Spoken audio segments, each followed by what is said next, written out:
The Brothers of Liberty, here to remind you what true freedom is. Hello, and welcome to another edition of the Brothers of Liberty, here to remind you what true freedom is. This is the older brother Kelton, once again coming to you. I'm actually doing this video in reference to a news article that I read on our Brother of Liberty news headlines in the YouTube shorts. Um, The title article was Dozens of University of Florida students sign petition to abolish the US Constitution. Yes, you heard that right. They want to abolish the Constitution. Now, here's their reasonings. One student said it should be abolished and a new one written. Another says it was written by old white men and that exactly what the document says and stands for and vouches for it. The actual quote was old rich white men, and there was a couple that were not rich. In fact, we're going to go through the age, and I'm pretty sure those students who didn't study history but indoctrination will have a rude wake-up call. They said it was written in the late 1700s and it wasn't written for the 21st century. Well, there are several points there that I want to bring up. First off, when one says it should be abolished and a new one written, there is something called amendments.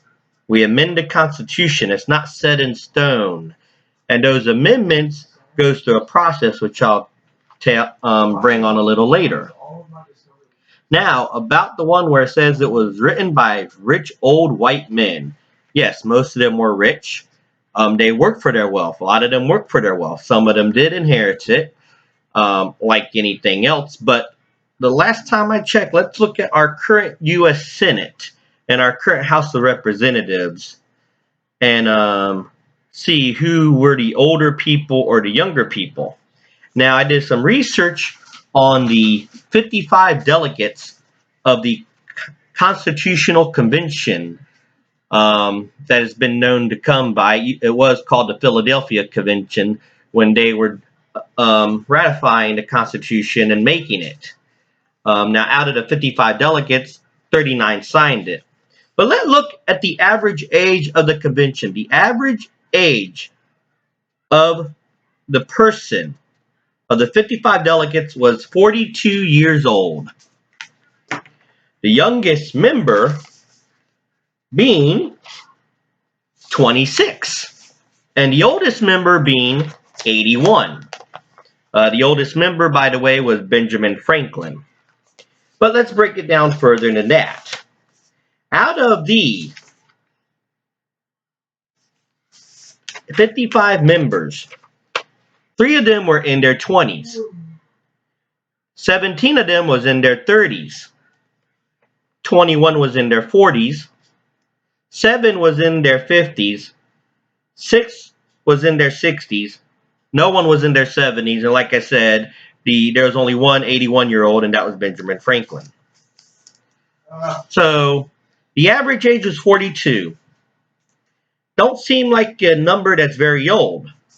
Now let's take numbers of today's U.S. Senate and House, which, by the way, if a new Constitution was to be written, it would be written by our current Congress and the states of convention, depending on how the process goes through.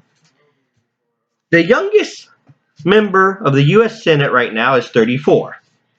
The oldest is 88.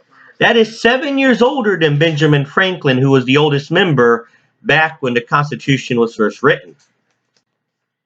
50 senators are over the age of 65.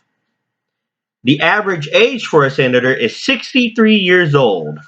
That is 21 years older than the average age when the Constitution was first written. And that's just the Senate.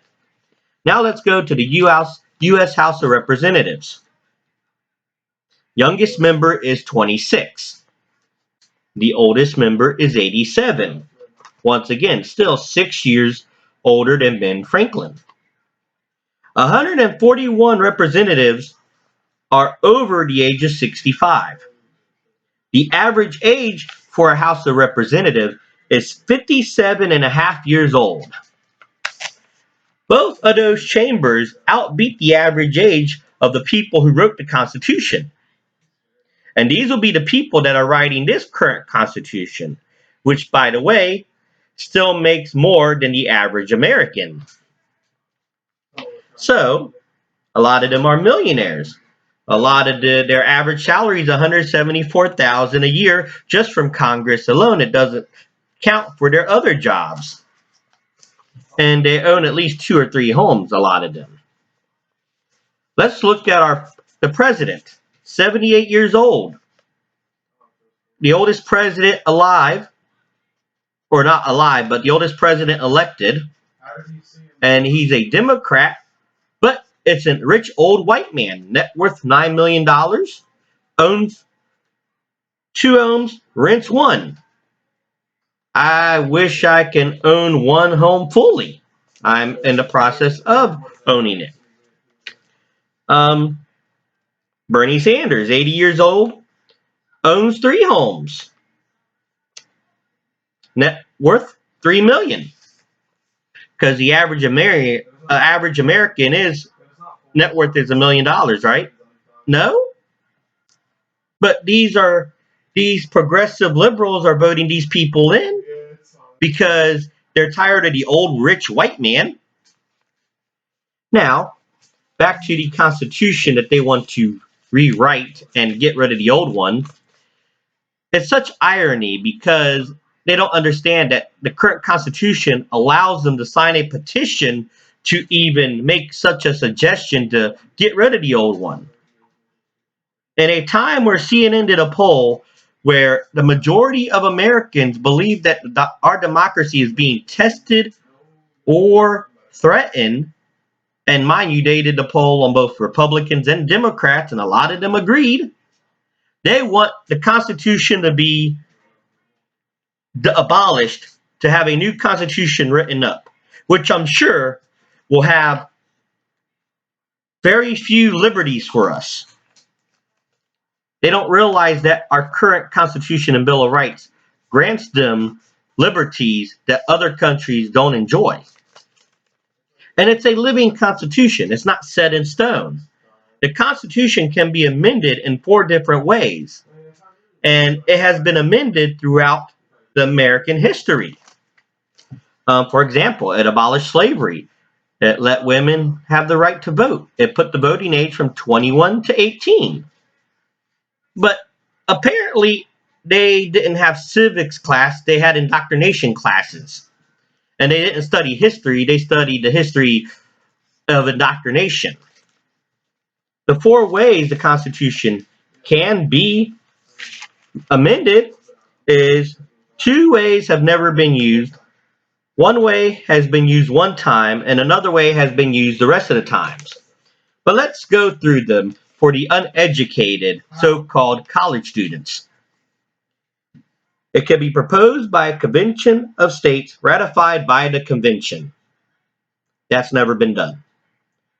It can be proposed by the convention of states ratified by the state legislatures. That's never been done. It can be proposed by Congress, ratified by state convention. That has been done once. And the last most popular way that's been done for every amendment, except for the one, proposed by Congress, ratified by state legislatures. So, the Constitution does not need to be abolished. It can be amended. Maybe they want to abolish it because they don't like the freedom of speech, freedom of religion, freedom of the press. Maybe they don't like the right to bear arms because they want to believe that people, law-abiding citizens, are a danger, but not the criminals who already ignored the laws. That's always a argument, but like I counter-argue. If guns were the problem, when machine guns and automatic weapons were legal before 1985, name me one mass shooting incident that happened. I can name you one. Kent State University. But that wasn't done by any civilians. That was done by the government, who has guns. And I'm sure the government won't give up their guns like they make the people will. Now, if you would like more, you can always send me topics and I can talk about. Um, you can like this channel or like this video, subscribe to the channel. There'll be more to talk about. There's a whole list I have to talk about. If you want to hear me talk about another topic or my brother to talk about another topic or want his opinion on a topic I already did, let us know in the discussion. Once again, this is the older brother of liberty reminding you what true freedom is.